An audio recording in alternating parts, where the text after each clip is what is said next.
Oke. Selamat sore Pak Makden. Selamat sore Ibu. Apa kabarnya hari ini? Bersyukur Bu sehat, masih tetap semangat. Tetap Oke. Apa yang bisa saya bantu hari ini? Apa semangat kita waktu ini?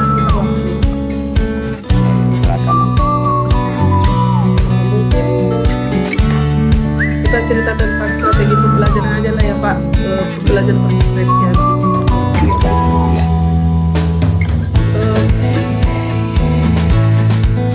Pada saat Bapak melakukan pembelajaran berdiferensiasi itu Pak pada saat Bapak melakukan pembelajaran berdiferensiasi itu Pak Makden, kira-kira apa tujuan yang mau Bapak tingkatkan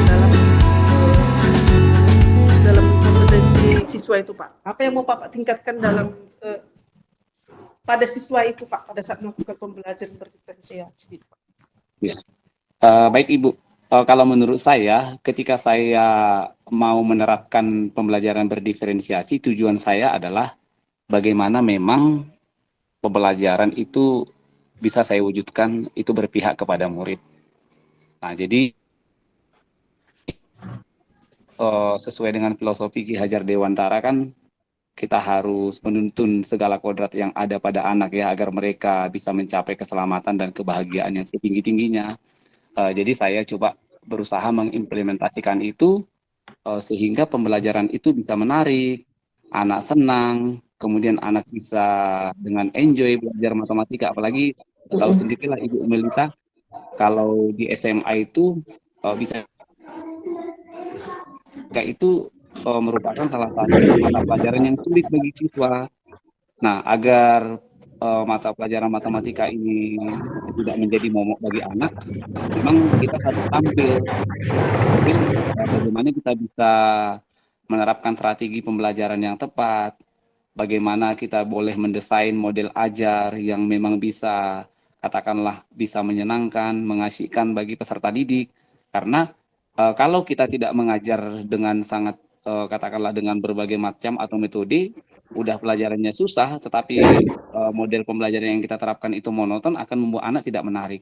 Jadi muncullah pembelajaran berdiferensiasi, yang memang tujuannya tadi adalah bagaimana saya bisa mengakomodir kebutuhan murid, sehingga saya bisa siap melihat anak, apakah mereka itu seperti apa yang akan saya terapkan dari segi kesiapan belajar, dari segi minat belajar, bahkan dari segi profil belajar murid. Itulah mungkin Bu yang menjadi tujuan saya kenapa saya mau menerapkan pembelajaran berdiferensiasi.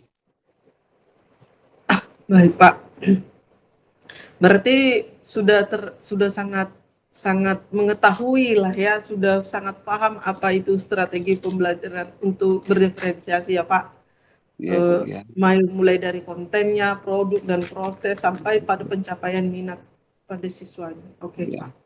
Jadi apa tantangan yang Bapak hadapi pada saat melakukan proses strategi pembelajaran berdiferensiasi itu, Pak?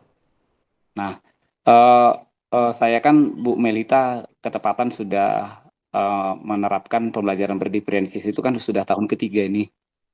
Jadi memang tantangan saya adalah bagaimana saya mengakomodir kebutuhan murid dia yang gaya belajarnya itu kinestesis.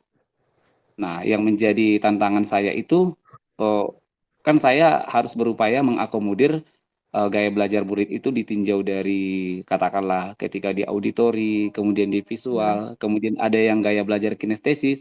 Nah, saya kewalahan menerapkan ini secara bersamaan itu ini menjadi tantangan tersendiri karena kenapa? Karena memang di dalam kelas kalau di SMA itu ketika itu bersamaan kita terapkan kewalahan kita untuk memanajemen kelas yang dia gaya belajarnya itu kinestesis. Itulah mungkin yang menjadi tantangan bagi saya dan ini yang menjadi suatu hal momok bagi saya untuk mencari solusi. Nah, kira-kira bagaimana cara mengakomodir yang gaya belajar anak itu yang kinestesis. Jadi saya tidak fokus kepada auditori, tidak fokus kepada visual saja, tetapi memang saya harus mengakomodir anak-anak yang dia gaya belajarnya kinestesis. Nah, itu yang menjadi tantangan buat saya, Bu Melita. Oke. Berarti yang jadi salah satu tantangannya itu adalah karena adanya siswa yang dia mempelajari tentang pembelajarannya itu secara kinestetik. Diskusi ya. Nah, sudahkah Bapak melakukan diskusi gitu dengan kepala sekolah atau teman sejawat, berkolaborasi lah gitu untuk menyelesaikan masalah tentang pembelajaran kinestetik ini, anak yang kinestetik belajar secara kinestetik ini, Pak. Iya. Sebenarnya Ibu, saya secara pribadi sudah pernah juga sharing dengan eh, rekan guru yang dia serumpun ya. Misalnya kami kan ada matematika di sini ada 4 orang kan begitu. Kami Iya, sudah Pak. sharing. Kemudian juga ketika di dalam komunitas belajar kami juga sudah bahas. Namun ketika memang ada sih solusinya dengan catatan ketika itu eh, kami disuruh mendesain eh, LKPD, mendesain Iya. LKPD, mendesain LKPD. Jadi memang, nah yang menjadi kelemahan saya tadi kan ini untuk mendesain LKPD secara bersamaan itu yang menjadi kelemahan saya dan tantangan buat saya untuk menerapkan ini. Nah mungkin lain hal kalau misalnya di dalam kelas itu ada 2 guru mata pelajaran, ada 2 langsung gurunya gitu. Mungkin satu yang monitoring, nah satu mungkin yang menjadi katakanlah memfasilitasi yang lain. Nah, jadi itu sebenarnya sudah, Bu. Cuman memang kalau bisa dikatakan dari frekuensi pertemuan kami untuk sharing dan mungkin untuk katakanlah untuk berbagi di komunitas belajar itu masih masih sedikit lah pertemuannya. Tidak sesering katakanlah misalnya sekali seminggu, tidak sekali sebulan, kadang-kadang saja kalau ketika ada problem. Nah, itu yang belum rutin dan belum secara berkesinambungan untuk dikerjakan. Oke. Berarti sudah mulai ada pertemuan yang Iya. sudah dilakukan untuk memecahkan masalah kinestetik ini. Iya. Jadi dari diri Bapak sendirilah, Mm-mm. kira-kira apa gambaran strategi yang akan Bapak lakukan supaya masalah kinestetik ini terselesaikan gitu? Nah, seperti yang tadi disampaikan kan sebenarnya seperti yang Ibu sampaikan tadi, jadi memang perlu memang pertemuan atau sharing berbagi dengan rekan-rekan yang serumpun atau bahkan juga di komunitas belajar itu tidak sekali-sekali, tetapi memang sering untuk melakukan pertemuan ini dan berbagi. Nah, kemudian yang Berat. kedua eh, Mhm. yang akan saya lakukan itu tadi ini, saya harus memperbanyak untuk pengembangan diri. Pengembangan diri misalnya memperbanyak strategi-strategi pembelajaran, mempelajari, meningkatkan kompetensi diri, berliterasi, seperti apa pembelajaran kinestesis, sehingga memang ketika itu sudah saya kuasai secara teori, mungkin itu akan saya terapkan di dalam kelas. Jadi memang intinya belajar, belajar, dan terus belajar, Bu Melita. Itu mungkin yang akan saya Nah, lakukan. sudah dilaksanankah dalam minggu-minggu ini, Pak? Ketepatan kan minggu ini kami baru pertemuan pertama semua pengenalannya baru keyakinan kelas Bu Melita. Kami pertemuan pertama ini baru membahas tentang bagaimana keyakinan kelas, bagaimana kesepakatan kelas. Tetapi memang kami kemarin kan baru pertemuan komunitas belajar nih seluruh guru di SMA 1 Pangkalan Lesung Mhm. tentang apa strategi-strategi yang akan dilaksanakan di kelas.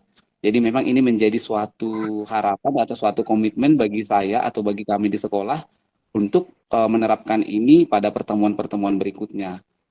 Itu dia, Bu Oke. Melita.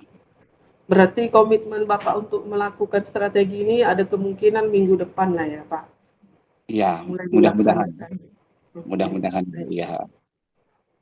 Baiklah Pak Makder, saya merasa Bapak sudah mendapatkan solusi atas masalah yang Bapak hadapi. Saya harapkan harapan Bapak itu dapat terimplementasikan, dapat dikerjakan dan dilakukan sesegera mungkin dan saya tunggu untuk kabar selanjutnya. Selamat sore Pak Makder. Selamat sore, Ibu.